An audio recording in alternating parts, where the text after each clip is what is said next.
Hi friends, రైతులకు నమస్కారం. మీరు చూస్తున్నది రెడ్ చింత ఫ్లవరింగ్ అండి. ఇది చింతకాయలు, ఎర్ర చింతకాయలు ఉన్నాయి కదండి, ఫ్లవరింగ్ టామరిన్లో రెడ్ టామరిన్ అంటారు ఇంగ్లీష్లో. ఇదిగోండి, ఇది ఫ్లవరింగ్ అండి. ఇప్పుడు అకాల సైక్లోన్ రావడం వల్ల ఏమన్నా ఈ పూత ఇబ్బంది అవుద్దేమో అని ఒకసారి చూపిందాం మన కస్టమర్లకి అని చెప్పేసి. ఇలా పెంచుకుంటే అండి చెట్లు ఈ రకంగా కొమ్మలు బాగా బెండ్ అవుతాయి అన్నమాట అండి.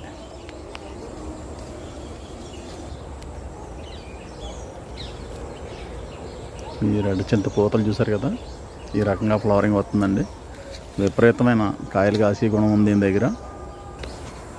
ఎవరైనా సౌడు భూములు, ఎందుకు పనిచేయని బంజరు భూములు ఉంటే ఈ చింత తోట వేసుకోండి, చాలా బాగుంటుంది. మంచి రకం అండి ఇది, సప్తగిరి నర్సరీ.